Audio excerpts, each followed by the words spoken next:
ಓಂ ಶ್ರೀ ಗುರುಭ್ಯೋ ನಮಃ. ಓಂ ಶ್ರೀ ಗಣೇಶಾಯ ನಮಃ. ಓಂ ಶ್ರೀರಾಮಕೃಷ್ಣಾಯ ನಮಃ. ಶ್ರೀರಾಮಕೃಷ್ಣ ವಚನವೇದ ಭಾಗ 1 ಮುನ್ನುಡಿ. ಸನಾತನ ಶಾಸ್ತ್ರ ಮತ್ತು ಧರ್ಮಗಳಲ್ಲಿ ನಿಹಿತವಾಗಿದ್ದರೂ ಕೆಲವು ಕಾಲ ಮಾತ್ರ ಪ್ರಚ್ಛನ್ನವಾಗಿದ್ದ ಈ ಅಸೀಮ ಅನಂತ ಭಾವವು ಈ ಯುಗಾವತಾರನಿಂದ ಪುನರಾವಿಷ್ಕೃತವಾಗಿ ಪಾಂಚಜನ್ಯ ಸದೃಶವಾದ ಉಚ್ಚ ನಿನಾದದಿಂದ ಮಾನವ ಸಮಾಜದಲ್ಲಿ ಘೋಷಿತವಾಗುವುದು. ಈ ನವಯುಗ ಪ್ರವರ್ತಕನಾದ ಭಗವಾನ್ ಶ್ರೀರಾಮಕೃಷ್ಣನು ಹಿಂದೆ ಅವತರಿಸಿದ ಯುಗಧರ್ಮ ಪ್ರವರ್ತಕ ಸಮೂಹದ ಪುನಃ ಸಂಸ್ಕೃತ ಮಹಾಪ್ರಕಾಶವಾಗಿರುತ್ತಾನೆ. ಯಾವ ಶಕ್ತಿಯ ಉನ್ಮೇಷ ಮಾತ್ರದಿಂದಲೇ ದಿಗ್ದಿಗಂತವ್ಯಾಪಿಯಾದ ಪ್ರತಿಧ್ವನಿಯಿಂದ ಜಗತ್ತು ಜಾಗೃತವಾಗುತ್ತಿರುವುದೋ ಈ ಶಕ್ತಿಯ ಪೂರ್ಣತ್ವವನ್ನು ಭಾವಿಸಿ ಅನುಭವಿಸು. ಅರ್ಧ ಶತಮಾನಕ್ಕೆ ಪೂರ್ವದಲ್ಲಿ ಶ್ರೀರಾಮಕೃಷ್ಣರು ಮಹಾಸಮಾಧಿಸ್ಥರಾದ ತರುಣದಲ್ಲಿಯೇ ಜಗತ್ತಿನ ಕಿವಿ ಆ ದಕ್ಷಿಣೇಶ್ವರ ದೇವ ಮಾನವನ ಪುಣ್ಯನಾಮದ ದೂರ ಘೋಷದ ಅನುರಣನ ಮತ್ತು ಪ್ರತಿಧ್ವನನಗಳಿಂದ ಆಗತಾನೇ ಒಂದಿನಿತೇ ಉನ್ಮೇಷಗೊಳ್ಳುತ್ತಿದ್ದ ಶುಭ ಮುಹೂರ್ತದಲ್ಲಿ ದ್ರಷ್ಟಾರ ಸ್ವಾಮಿ ವಿವೇಕಾನಂದರ ಋಷಿವಾಣಿ ಹಾಗೆಂದು ಘೋಷಿಸಿತು. ಅವರು ಅಂದು ಸಾರಿ ಹೇಳಿದ ಭವಿಷ್ಯತ್ತು ದಿನ ದಿನಕ್ಕೂ ಹೆಚ್ಚು ಹೆಚ್ಚು ಸತ್ಯವಾಗಿ ಈ 50 ವರ್ಷಗಳಲ್ಲಿ ನಿರ್ವಿವಾದವಾದ ನಿಸ್ಸಂದೇಹವಾದ ನಿರ್ಣಾಯಕವಾದ ಸಿದ್ಧಾಂತವಾಗಿರುವುದನ್ನು ಕಾಣುತ್ತಲಿದ್ದೇವೆ. ಶ್ರೀರಾಮಕೃಷ್ಣರ ದಿವ್ಯ ಪ್ರಭಾವ ಸಮಗ್ರ ಪೃಥ್ವಿ ಮಂಡಲವನ್ನೇ ವ್ಯಾಪಿಸುತ್ತಿದೆ. ಅವರ ಜೀವನ ಉಪದೇಶಗಳಿಂದ ಕೋಟ್ಯಂತರ ಚೇತನಗಳು ಅರಳಿ ಬೆಳಕು ಕಾಣುತ್ತಿವೆ. ಅಸಂಖ್ಯ ಹೃದಯ ಗುಹ್ವರಗಳಲ್ಲಿ ಶಾಂತಿಯ ಸತ್ವದ ಆನಂದದ ಭಗವಜ್ಯೋತಿ ಹೊರಹೊಮ್ಮುತ್ತಿದೆ. ಆ ದಿವ್ಯ ಸಂದೇಶಾಮೃತದಿಂದ ಆಕರ್ಷಿತರಾಗಿ ಆರ್ತರು, ಮುಮುಕ್ಷುಗಳು, ಜ್ಞಾನಾರ್ಥಿಗಳೂ ಭೂಮಂಡಲದ ಮೂಲೆ ಮೂಲೆಗಳಿಂದ ಯಾತ್ರೆ ಬರುತ್ತಿದ್ದಾರೆ. ಕಂಡರಿಯದ ಕೇಳರಿಯದ ಬಹುದೂರದ ದೇಶಗಳಲ್ಲಿ ಪರಮಹಂಸರ ಜೀವನ ಸಂದೇಶಗಳು ಪ್ರಕಟವಾಗುತ್ತಿವೆ. ಸ್ವಾಮಿ ವಿವೇಕಾನಂದರಿಂದ ಆತ್ಮನೋ ಮೋಕ್ಷಾರ್ಥಂ ಜಗದ್ಧಿತಾಯ ಚ ಎಂಬ ಮಹಾಧ್ಯೇಯದಿಂದ ಸ್ಥಾಪಿತವಾದ ಶ್ರೀರಾಮಕೃಷ್ಣ ಮಹಾಸಂಘವು ಸದ್ದುಗದ್ದಲವಿಲ್ಲದೆ ಮೆಲ್ಲನೆ ಕ್ರಮೇಣ ತನ್ನ ಮಾತೃಸದೃಶವಾದ ಕರುಣಾಬಾಹುಗಳಿಂದ ಪ್ರಪಂಚವನ್ನೆಲ್ಲ ತಬ್ಬುತ್ತಿದೆ. ಪ್ರತಿ ವರ್ಷವೂ ಹೆಚ್ಚು ಹೆಚ್ಚು ಸಂಖ್ಯೆಯಲ್ಲಿ ಮಹಾಸಂಘದ ಶಾಖಾ ಕೇಂದ್ರಗಳು ಸ್ಥಾಪಿತವಾಗುತ್ತಿವೆ. ಆದರೆ ಅದರ ರೀತಿಯೇ ಬೇರೆ, ನೀತಿಯೇ ಬೇರೆ. ಅಲ್ಲಿ ಪ್ರೀತಿಗಲ್ಲದೆ ಭೀತಿಗೆ ಒಂದಿನಿತೂ ಅವಕಾಶವಿರುವುದಿಲ್ಲ. ಅದು ಮತ ಪ್ರಚಾರದ ಸಂಸ್ಥೆಯಲ್ಲ, ಧರ್ಮ ಪ್ರಚಾರದ ಸಂಸ್ಥೆ. ಅದರ ಉದ್ದೇಶ ಇತರ ವಿದೇಶೀಯ ಮತ ಸಂಸ್ಥೆಗಳಂತೆ ಮತಾಂತರಗೊಳಿಸುವುದಲ್ಲ. ಎಲ್ಲ ಮತಗಳು ಭಗವಂತನೆಡೆಗೆ ಭಕ್ತನನ್ನು ಕರೆದೊಯ್ಯುವ ವಿವಿಧ ಪಥಗಳು ಎಂಬುದೇ ಅದರ ದೃಢ ವಿಶ್ವಾಸ. ಅಮೆರಿಕಾದ ಮತ್ತು ಇಂಗ್ಲೆಂಡಿನ ಕ್ರೈಸ್ತ ಮಿಷನ್ನುಗಳಂತೆಯಾಗಲಿ, ಮಹಮದೀಯ ಬೌದ್ಧಾದಿ ಪ್ರಚಾರ ಸಂಸ್ಥೆಗಳಂತಾಗಲಿ ಅದು ಮತಾಂತರಗೊಳಿಸುವ ನೆವದಿಂದ ತಮ್ಮ ಪಕ್ಷದ ಜನಸಂಖ್ಯೆಯನ್ನು ವಿಪುಲಗೊಳಿಸುವ ಲೌಕಿಕವೂ ರಾಜಕೀಯವೂ ಆದ ಕಾರ್ಯಕ್ಕೆ ಎಂದೂ ಪ್ರವೇಶಿಸುವುದಿಲ್ಲ. ಅಲ್ಲದೆ ಇಲ್ಲಿ ಗಮನಿಸಬೇಕಾದ ಮತ್ತೊಂದು ಸಂಗತಿ ಎಂದರೆ, ಇತರ ವಿದೇಶೀಯ ಮಿಷನ್ನುಗಳಿಗೆ ಅವರ ದೇಶದ ಸರ್ಕಾರವೋ ಅಥವಾ ಮಠಾಧಿಪತಿಯೋ ಹಣ ಒದಗಿಸುವಂತೆ ಶ್ರೀರಾಮಕೃಷ್ಣ ಮಹಾಸಂಘವು ಹಣ ಒದಗಿಸುವುದಿಲ್ಲ. ಎಲ್ಲಿ ಯಾವ ದೇಶದಲ್ಲಿ ಕೇಂದ್ರ ತೆರೆದರೂ ಅಲ್ಲಿಯ ಜನರ ಅಪೇಕ್ಷೆಯಂತೆಯೇ ತೆರೆಯಬೇಕು. ಅಲ್ಲಿಯ ಜನರೇ ಆ ಸಂಸ್ಥೆ ನಡೆಸುವುದಕ್ಕೆ ಹಣ ಒದಗಿಸಬೇಕು. ಅವರು ಬೇಕೆಂದರೆ ಇರುತ್ತದೆ, ಬೇಡವೆಂದರೆ ಹೋಗುತ್ತದೆ. ತಾಯಿ ಸಂಸ್ಥೆ ಹಣ ಒದಗಿಸಿ ಅದರ ಆಯುಪ್ರಮಾಣವನ್ನು ಕೃತಕವಾಗಿ ಅಧಿಕಗೊಳಿಸುವ ಗೋಜಿಗೆ ಎಂದಿಗೂ ಹೋಗುವುದಿಲ್ಲ. ಈ ಎಲ್ಲ ಕಾರಣಗಳಿಂದ ಶ್ರೀರಾಮಕೃಷ್ಣ ಸಂಘದ ಕೇಂದ್ರೋಪಕೇಂದ್ರಗಳು ಯಾವ ಕೃತಕ ಪ್ರಚೋದನೆಯೂ ಇಲ್ಲದೆ ಯಾವ ಲೌಕಿಕ ಪ್ರಯೋಜನದ ಉದ್ದೇಶವನ್ನೂ ಒಲ್ಲದೆ ಸ್ವಾಭಾವಿಕವಾಗಿ ಸಂದೇಹ, ಭೀತಿ, ಘರ್ಷಣೆಗಳಿಗೆ ಒಂದಿನಿತೂ ಅವಕಾಶವಿಲ್ಲದಂತೆ ಮೂಡಿ ಮಲರಿ ಬಾಳುತ್ತಿದೆ, ಬದುಕನ್ನು ಬೆಳಗಿಸುತ್ತಿದೆ.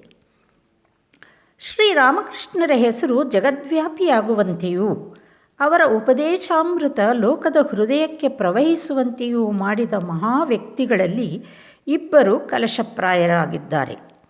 ಅವರಲ್ಲಿ ಒಬ್ಬರು ವಿಖ್ಯಾತನಾಮರು, ಮತ್ತೊಬ್ಬರು ಅಜ್ಞಾತರು ಅಥವಾ ಅನಾಮರು. ಸ್ವಾಮಿ ವಿವೇಕಾನಂದ ಮತ್ತು ಮಾ ಒಂದು ಆಕಾಶದಲ್ಲಿ ತೊಳಗುವ ಸೂರ್ಯ, ಮತ್ತೊಂದು ಮನೆ ಮನೆಯ ಹೃದಯದ ಗುಡಿಯಲ್ಲಿ ಬೆಳಗುವ ಹಣತೆ ನಂದಾದೀಪ. ಕತ್ತಲೆಯಲ್ಲಿ ಭಾಸ್ಕರನಿಲ್ಲದ ವೇಳೆಯಲ್ಲಿಯೂ ತಂಪಿನ ಕಾಂತಿ ಶಾಂತಿಗಳನ್ನು ಕಣ್ಣು ಕೋರೈಸದಂತೆ ನಿರಾಡಂಬರವಾಗಿ ನೀಡುವ ಸೊಡರು, ಮುದ್ದು ಸೊಡರು, ತಾಯ್ತನದ ಸೊಡರು, ಹಣತೆ ಸೊಡರು. ಆತನು ತನ್ನ ಪೂರ್ಣ ನಾಮದಿಂದ ಪ್ರಪಂಚದ ಸಂತೆ ಬಯಲಿಗೆ ಬರಲು ನಾಚಿ, ಹೇಸಿ, ಹೆದರಿ ಮಾ ಎಂಬ ಮೊದಲಕ್ಷರದಿಂದ ಮಾತ್ರ ತೆರೆಮರೆಯಿಂದ ಇಣುಕಿದ ಎಲೆಮರೆಯ ಮಿಣುಕು ಹೂ. ಸ್ವಾಮಿ ವಿವೇಕಾನಂದರು ಚಿಕಾಗೋ ಸರ್ವಧರ್ಮ ಸಮ್ಮೇಳನದಲ್ಲಿ ವಿಜಯಿಯಾದುದು ಮೊದಲುಗೊಂಡು ಅವರು ಪರಂಧಾಮವನ್ನೈದುವವರೆಗೂ ದೇಶ ವಿದೇಶಗಳಲ್ಲಿ ಜನಾಂಗಗಳಲ್ಲಿ ಸಹಸ್ರಾರು ವೇದಿಕೆಗಳ ಮೇಲೆ ನಿಂತು ತಮ್ಮ ಅನನುಕರಣೀಯವಾದ ಧೀರವಾಣಿಯಿಂದಲೂ ಅನುಪಮ ತೇಜಸ್ಸಿನ ವ್ಯಕ್ತಿತ್ವದಿಂದಲೂ ಶ್ರೀ ಗುರುದೇವನ ಉದಾರ ದಿವ್ಯ ಸಮನ್ವಯ ಸಂದೇಶವನ್ನು ಜಗತ್ತಿಗೆ ಸಾರಿ ಶ್ರೀರಾಮಕೃಷ್ಣರ ನಾಮ ಸಿಂಹಾಸನ ದಶ ದಿಕ್ಕುಗಳಲ್ಲಿಯೂ ಸ್ಥಾಪಿತವಾಗುವಂತೆ ಪೀಠಿಕೆ ಹಾಕಿದರು. ಅವರು ತಾವೇ ಸ್ವತಃ ಬರೆದ ಬರವಣಿಗೆಯೂ ಶಿಷ್ಯ ವರ್ಗದವರು ಬರೆದಿಟ್ಟುಕೊಂಡ ಅವರ ಮಾತು, ಕತೆ ಮತ್ತು ಭಾಷಣಗಳು ತರುವಾಯ ಮುದ್ರಿತವಾಗಿ ಹಲವಾರು ಮಹಾ ಹೊತ್ತಗೆಗಳ ರೂಪದಲ್ಲಿ ಹೊರಬಿದ್ದು ಕೋಟ್ಯಂತರ ಜನರ ಹೃದಯ ಬುದ್ಧಿಗಳಿಗೆ ಪುಷ್ಟಿ ಕಾಂತಿಗಳನ್ನು ದಾನ ಮಾಡಿವೆ ಮತ್ತು ಮಾಡುತ್ತಲೂ ಇವೆ. ಇಂಗ್ಲಿಷ್ನಲ್ಲಿ ಮೊದಲು ಬೆಳಕು ಕಂಡ ಅವು ಪ್ರಪಂಚದ ಅನೇಕಾನೇಕ ಭಾಷೆಗಳಿಗೆ ಪರಿವರ್ತಿತವಾಗಿ ಈಗ ಸರ್ವ ಜಗತ್ತಿನ ಸ್ವತ್ತಾಗಿ ಪರಿಣಮಿಸಿವೆ. ಸ್ವಾಮಿ ವಿವೇಕಾನಂದರ ಸಿರಿಬಾಯಿಯಿಂದಲೇ ಪರಮಹಂಸರ ಜೀವನ ವಿಚಾರವನ್ನೆಲ್ಲ ಸಾಧ್ಯವಾದಷ್ಟು ಅಮೂಲಾಗ್ರವಾಗಿ ಕೇಳಿ ಅವರ ವಿಚಾರವಾಗಿ ಮೊದಲನೆಯ ಚಿಕ್ಕದಾದರೂ ಮಹತ್ತಾದ ಗ್ರಂಥವನ್ನು ಬರೆದವರೆಂದರೆ ಭಾರತೀಯ ತತ್ವಶಾಸ್ತ್ರಗಳನ್ನು ಪಾಶ್ಚಾತ್ಯರಿಗೆ ಪರಿಚಯ ಮಾಡಿಕೊಡುವುದರಲ್ಲಿಯೇ ತಮ್ಮ ಜೀವಮಾನವನ್ನೆಲ್ಲ ಕಳೆದ ಪ್ರೊಫೆಸರ್ ಮ್ಯಾಕ್ಸ್ ಮುಲ್ಲರ್ ಅವರು. ಅವರ ತರುವಾಯ ಬಹುವರ್ಷ ಕಳೆದ ಮೇಲೆ ಅವರಷ್ಟೇ ಪ್ರಸಿದ್ಧರು, ಪ್ರಪಂಚದ ಸಾಹಿತ್ಯ ಲೋಕದಲ್ಲಿ ಒಂದು ಶಾಶ್ವತ ತಾರೆಯಾಗಿ ಪ್ರಕಾಶಿಸುತ್ತಿರುವವರೂ ಆದ ಫ್ರೆಂಚ್ ಸಾಧಕ, ಸಾಹಿತಿ ಮತ್ತು ಮಹಾಜ್ಞಾನಿ ದಿವಂಗತ ರೋಮೆನ್ ರೋಲ್ಯಾಂಡ್ ಅವರು ಶ್ರೀರಾಮಕೃಷ್ಣ ಮತ್ತು ಸ್ವಾಮಿ ವಿವೇಕಾನಂದ ಇವರಿಬ್ಬರ ಜೀವನ ಚರಿತ್ರೆಗಳನ್ನು ಅನ್ಯಾದೃಶವಾದ ವಿಶಾಲವಾದ ದೃಷ್ಟಿಯಿಂದಲೂ ವಿದ್ವತ್ತಿನಿಂದಲೂ ಬರೆದು ಜಗತ್ತನ್ನು ಬೆರಗುಗೊಳಿಸಿದರು. ಅದಕ್ಕೆ ಮೊದಲೇ ಭಾರತೀಯ ಭಾಷೆಗಳಲ್ಲಿ ಒಂದಾಗಿರುವ ಬಂಗಾಳಿಯಲ್ಲಿ ಪರಮಹಂಸರ ಅಂತರಂಗ ಶಿಷ್ಯರಲ್ಲಿ ಅಗ್ರಗಣ್ಯರೆಂದು ಪರಿಗಣಿತರಾಗಿದ್ದ ಶ್ರೀಮತ್ ಸ್ವಾಮಿ ಶಾರದಾನಂದರು ಶ್ರೀರಾಮಕೃಷ್ಣ ಲೀಲಾಪ್ರಸಂಗ ಎಂಬ ಬೃಹತ್ ಗ್ರಂಥವನ್ನು ಪೌರಾಣಿಕ ಪ್ರಮಾಣದಲ್ಲೇ ಬರೆದು ತಮ್ಮ ಗುರುವಿನ ಜೀವನದ ನಿಕಟ ಪರಿಚಯವನ್ನು ಲೋಕಕ್ಕೆ ಮಾಡಿಕೊಟ್ಟರು.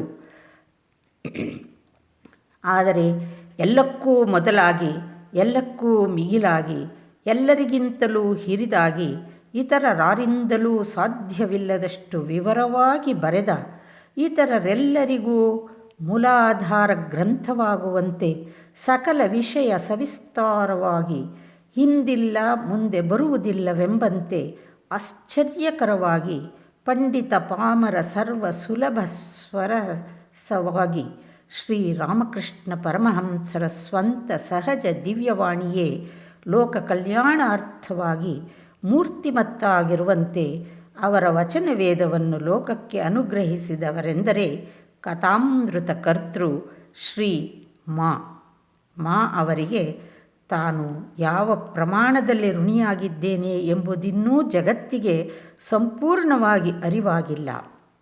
ಸ್ವಾಮಿ ವಿವೇಕಾನಂದರು ಶ್ರೀರಾಮಕೃಷ್ಣ ಮಹಾಸಂಘದ ಸಂಸ್ಥಾಪನೆ ಮಾಡಿದುದಕ್ಕೆ ಸಮಸಂವಾದಿಯಾಗಿ ಹೆಗಲೆಣೆಯಾಗಿ ನಿಲ್ಲುತ್ತದೆ ಮಾ ಅವರ ಶ್ರೀರಾಮಕೃಷ್ಣ ವಚನವೇದ ಮೇರುಕೃತಿ. ಅಷ್ಟೇ ಅಲ್ಲ, ಅದಕ್ಕಿಂತಲೂ ಚಿರಸ್ಥಾಯಿ ಎಂದಾದರೂ ಹೇಳಬಹುದು. ಒಮ್ಮೆ ಬೇಲೂರು ಮಠದ ಒಂದು ಮರದಡಿಯಲ್ಲಿ ಅಡ್ಡಾಡುತ್ತಿರುವಾಗ ಸ್ವಾಮಿ ವಿವೇಕಾನಂದರು ಹೇಳಿದರಂತೆ, ಇಂದು ಇಲ್ಲಿ ಸ್ಥಾಪಿತವಾದ ಈ ಸಂಘರೂಪದ ಶಕ್ತಿ ಇನ್ನು 500 ವರ್ಷಗಳವರೆಗೂ ಚ್ಯುತಿಯಿಲ್ಲದೆ ಅವ್ಯಾಹತವಾಗಿ ಮುಂದುವರಿಯುತ್ತದೆ ಎಂದು ನಮಗನ್ನಿಸುತ್ತದೆ.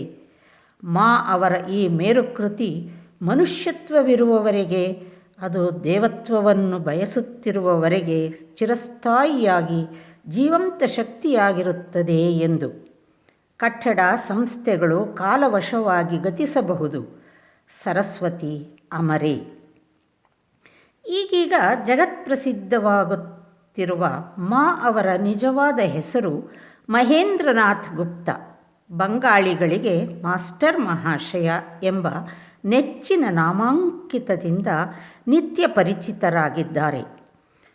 ಅವರು ಕಲ್ಕತ್ತಾ ವಿಶ್ವವಿದ್ಯಾನಿಲಯದಲ್ಲಿ ನವೀನ ರೀತಿಯ ಇಂಗ್ಲಿಷ್ ವಿದ್ಯಾಭ್ಯಾಸದಲ್ಲಿ ಉತ್ತೀರ್ಣರಾಗಿ ಅಂದಿನ ಅಂತಹ ಎಲ್ಲ ತರುಣರಂತೆ ಬ್ರಾಹ್ಮ ಸಮಾಜಕ್ಕೆ ಸೇರಿದವರಾಗಿ ಒಂದು ವಿದ್ಯಾಸಂಸ್ಥೆಯಲ್ಲಿ ಅಧ್ಯಾಪಕ ವೃತ್ತಿಯಲ್ಲಿದ್ದರು.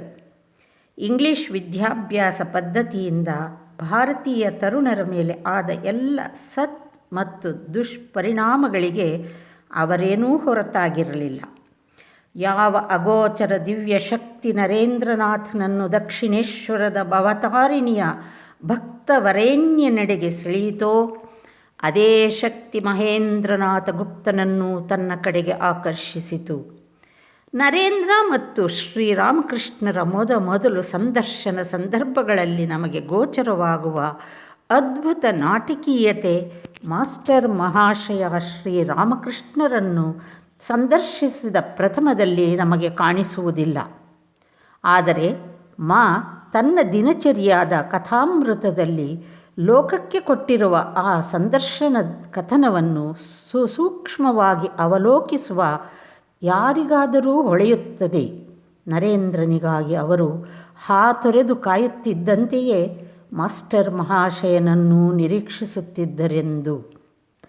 ತಮ್ಮ ಸಂದೇಶವನ್ನು ಡಿಂಡಿಮ ಸದೃಶ ಕಂಠದಿಂದ ದಶ ದಿಕ್ಕುಗಳಿಗೂ ಪ್ರತಿಧ್ವನಿಸುವಂತೆ ಡಂಗುರ ಹೊಯ್ದು ಸಾರಿ ಆಲಿಸಿದವರನ್ನು ತನ್ನ ಭವ್ಯ ವ್ಯಕ್ತಿತ್ವದಿಂದ ಅಪ್ಪಳಿಸುವ ಕಾರ್ಯಕ್ಕೆ ನರೇಂದ್ರನು ಅವಶ್ಯಕವಾಗಿದ್ದಂತೆ ಆ ಲೋಕ ಪರಿವರ್ತನಕರವಾದ ದಿವ್ಯ ಸಂದೇಶವನ್ನು ತಮ್ಮ ಸ್ವಂತ ವಾಣಿಯಲ್ಲಿಯೇ ಹಿಡಿದಿಟ್ಟು ಅದರ ವಿವರವನ್ನು ಸ್ತರವಾಗಿ ಚಿತ್ರಿಸಿ ಗುರುದೇವನ ದೈನಂದಿನ ಗುರು ಲಘು ಮಿಶ್ರಿತ ಮನೋವಾಕ್ಕಾಯ ವ್ಯಾಪಾರಗಳನ್ನೆಲ್ಲ ತನ್ನ ನೆನಹಿನ ತೊಟ್ಟಿಲಲ್ಲಿ ಲಾಲಿಸಿ ಪಾಲಿಸಿ ಅಪಚಾರವಾಗದಂತೆ ಪೊರೆದು ಸದ್ದು ಗದ್ದಲವಿಲ್ಲದೆ ಆಟೋಪ ಅಟ್ಟಹಾಸಗಳಿಲ್ಲದೆ ಲೋಕ ಶಿಶು ಹೃದಯಕ್ಕೆ ಅಮರ ಸ್ತನ್ಯವೀಯುವ ದೀನ ದಿವ್ಯ ಮಹತ್ತರ ಕಾರ್ಯಕ್ಕೆ ಮಹೇಂದ್ರನಾಥನಂತಹವರ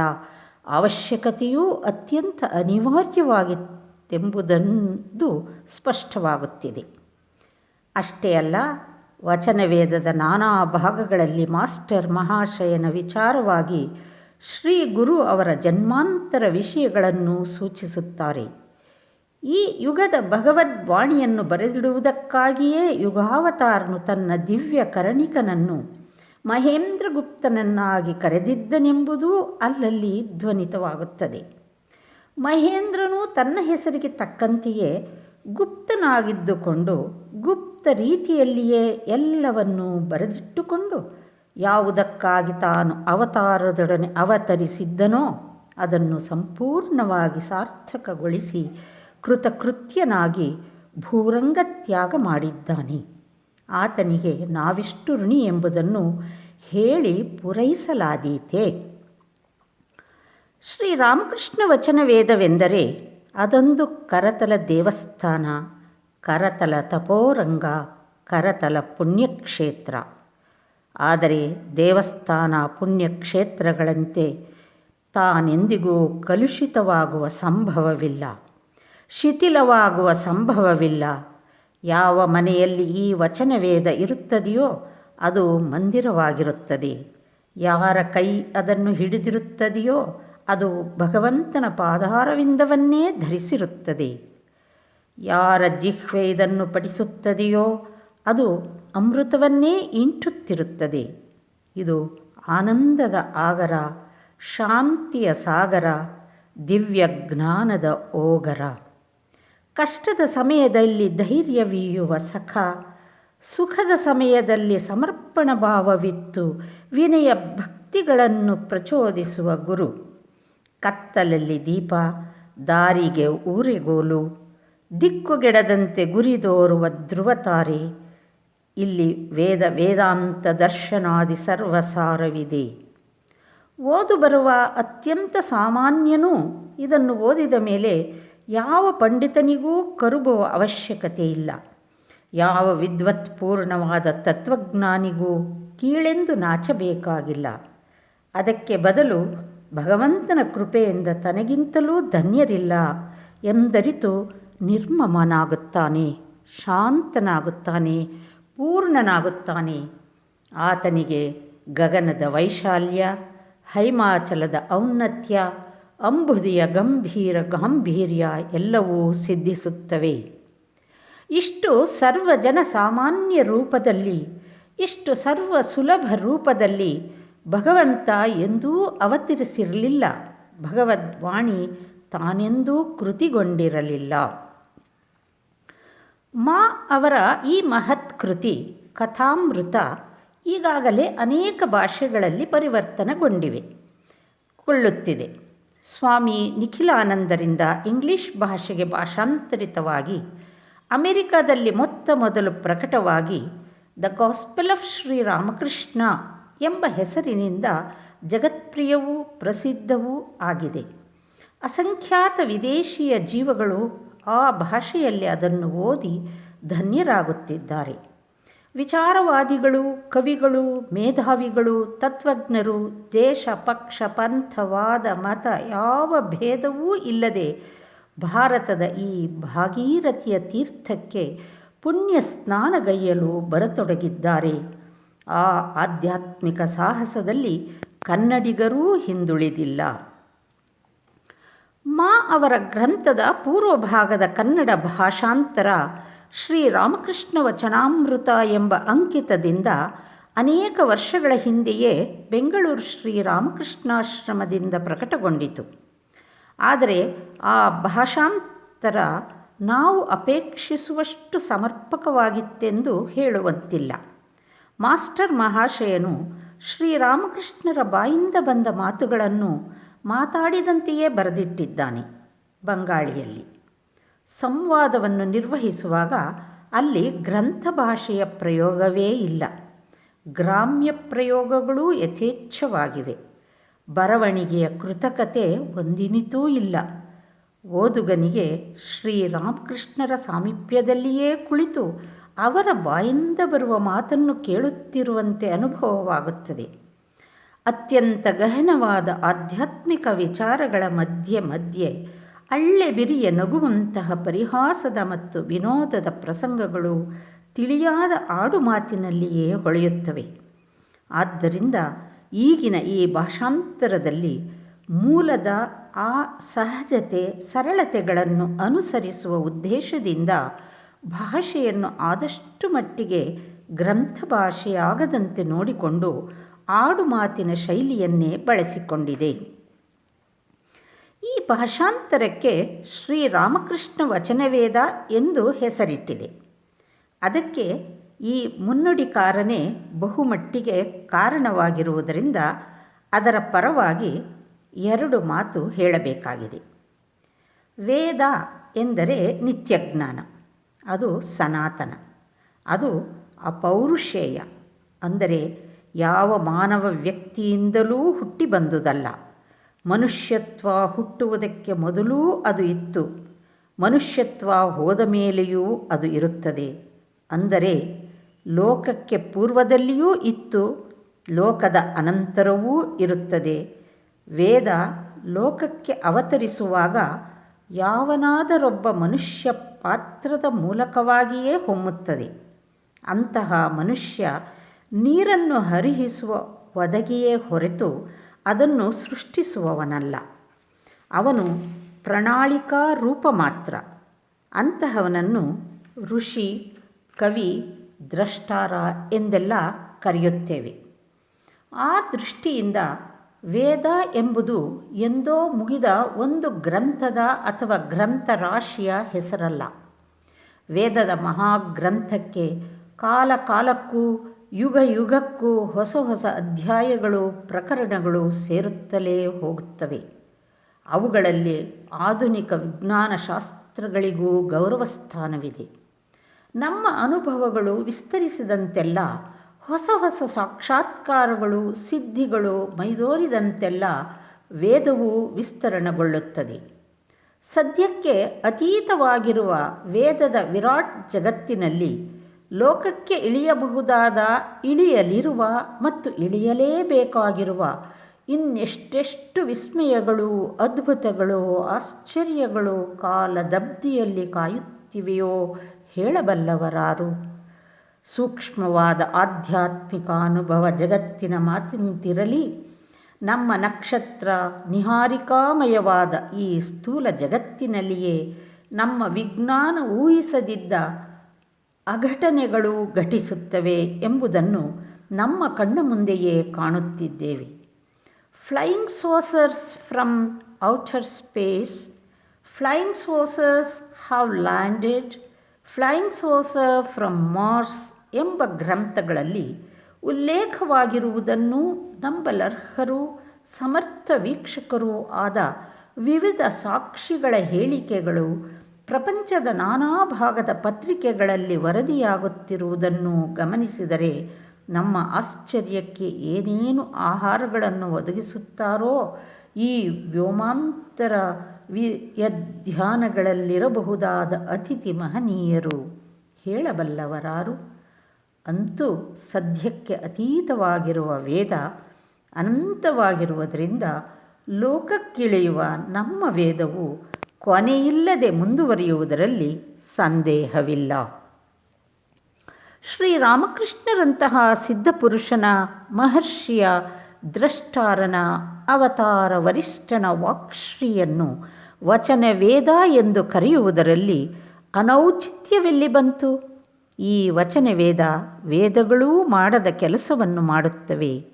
ಈ ವಚನ ವೇದಗಳೂ ಹೋಗಲಾರದ, ಬಹುಶಃ ಕೆಲವರ ದೃಷ್ಟಿಯಲ್ಲಿ ಹೋಗಬಾರದ ಮೂಲೆ ಮೂಲೆಗಳನ್ನು ಪ್ರವೇಶಿಸಿ ಜ್ಯೋತಿರ್ದಾನ ಮಾಡುತ್ತದೆ. ಈ ವಚನವೇದ ಅಂಧಶ್ರದ್ಧೆಯ ಮೂಢಾಚಾರದ ಜನಜಂಗುಳಿಯನ್ನು ಪುರೋಹಿತ ನಖ ಪಂಜರದಿಂದ ಪಾರು ಮಾಡಿ ಅವರ ಧರ್ಮ ದಾಸ್ಯ ದೈನ್ಯಗಳನ್ನು ಪರಿಹರಿಸಿ ಅವರನ್ನು ಮನುಷ್ಯರನ್ನಾಗಿ ಮಾಡುತ್ತದೆ. ಈ ವಚನವೇದ ಪ್ರಜ್ಞಾಪರಾಧಜನ್ಯವಾದ ಭಯಭೀತಿಗಳಿಂದಲೂ ನಿಚೋಹಂ ಉಚ್ಚೋಹಂ ಎಂಬ ಮನೋಜಟಿಲಗಳಿಂದಲೂ ನಮ್ಮನ್ನುದ್ಧರಿಸಿ ಉದಾರ ಧೀರರನ್ನಾಗಿ ಮಾಡಿ ಸಂರಕ್ಷಿಸುತ್ತದೆ, ಜೀವನ್ಮುಕ್ತಿಗೆ ನಡೆಸುತ್ತದೆ. ಸ್ವತಂತ್ರ ಭಾರತವನ್ನು ನಮ್ಮ ರಾಜ್ಯಾಂಗ ಸೆಕ್ಯುಲರ್ ರಾಜ್ಯ ಎಂದು ಕರೆದಿದೆ.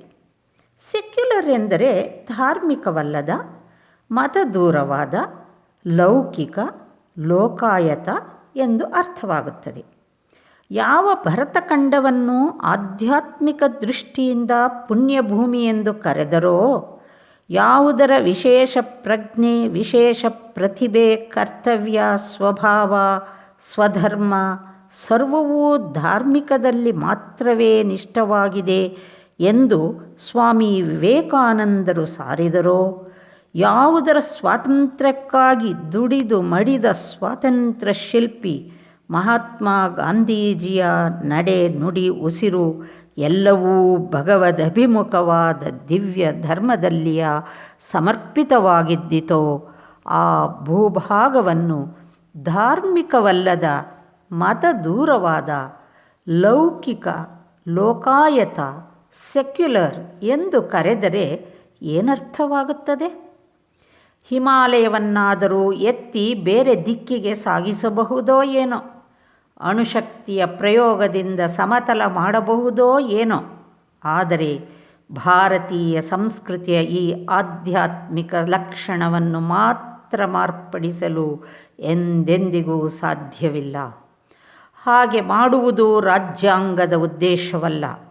ರಾಜ್ಯಾಂಗ ಸೆಕ್ಯುಲರ್ ಎಂದು ಕರೆದುದರ ಉದ್ದೇಶ ಆಡಳಿತದ ಸಮನ್ವಯ ದೃಷ್ಟಿಯನ್ನು, ಮತೀಯ ನಿಷ್ಪಕ್ಷಪಾತವನ್ನು, ಎಲ್ಲ ಮತದವರಿಗೂ ಸರ್ವ ಸಮಾನವಾದ ಹಕ್ಕು ಬಾಧ್ಯತೆ ಹೊಣೆ ಉಂಟೆಂಬುದನ್ನು ಸಾರುವುದೇ ವಿನ ಯಾವ ಆಸ್ತಿಕ ನಾಸ್ತಿಕ ಸಿದ್ಧಾಂತಗಳನ್ನು ಸಂಸ್ಥಾಪಿಸುವುದು ಅಲ್ಲ, ಉತ್ಪಾಟಿಸುವುದೂ ಅಲ್ಲ.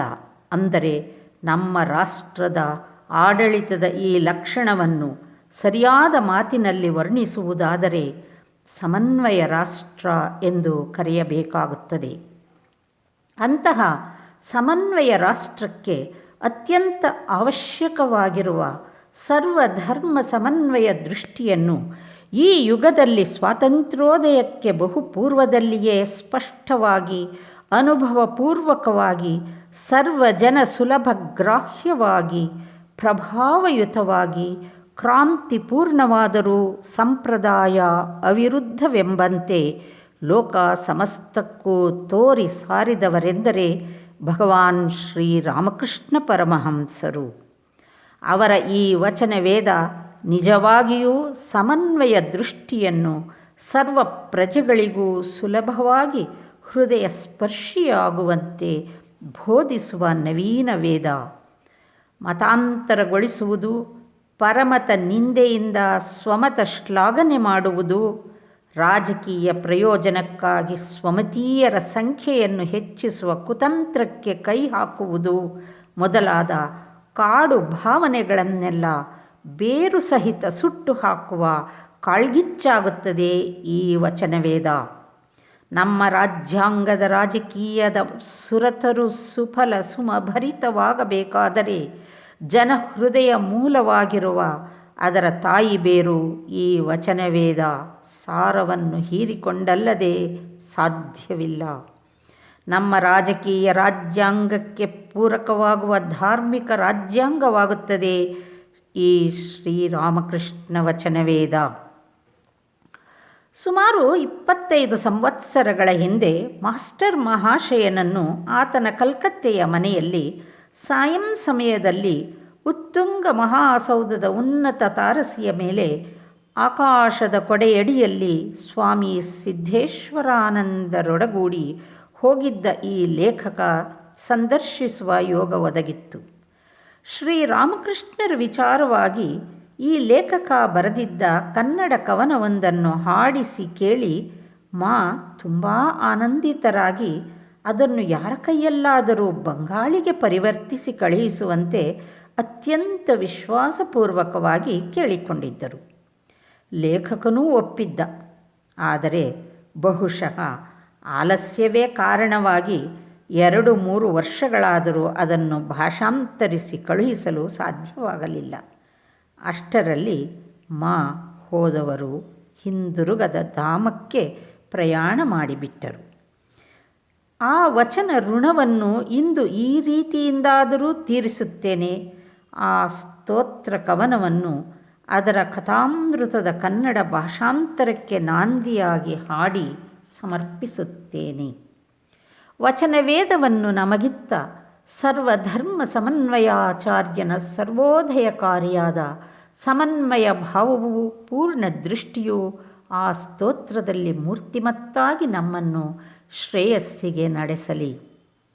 ಭರತ ಖಂಡದ ನೀಲ ಗಗನವ ತಿಮಿರ ಮುಸುಗಿರಲು, ಭಾರತೀಯರು ತಮ್ಮ ಧ್ಯೇಯವ ಮರೆತು ಮಲಗಿರಲು, ಪರಮಹಂಸನೆ ಉದಯ ಸೂರ್ಯನ ತೆರದಿರಂಜಿಸಿದೆ, ಹೃದಯ ನಭದ ಜ್ಞಾನ ತಿಮಿರವ ನಿರದೆ ಭಂಜಿಸಿದೆ.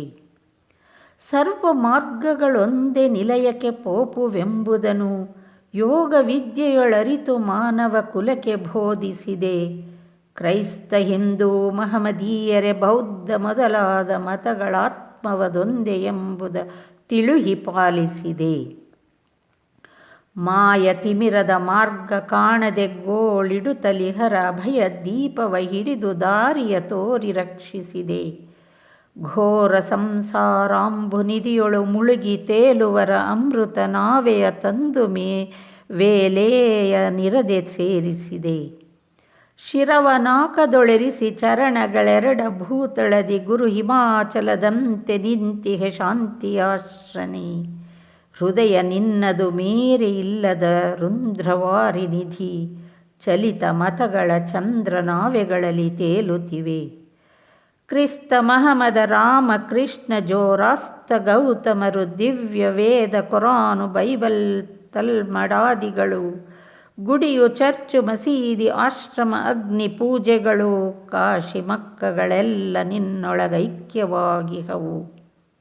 ದಕ್ಷಿಣೇಶ್ವರ ದೇವ ನಿಲಯದ ಪರಮಯೋಗೀಂದ್ರ ಶ್ರೀ ವಿವೇಕಾನಂದ ಪೂಜಿತನಾತ್ಮಭಾವಿತನೇ, ಲೋಕ ಜೀವರಿಗಾತ್ಮಶಕ್ತಿಯ ನೀಡಿ ಕಾಪಾಡು. ನೆನವರೆಲ್ಲರ ಹೃದಯವಾಗಲಿ ನಿನ್ನ ನೆಲೆವೀಡು. ಮೈಸೂರು 17/10/1954. ಕುವೆಂಪು.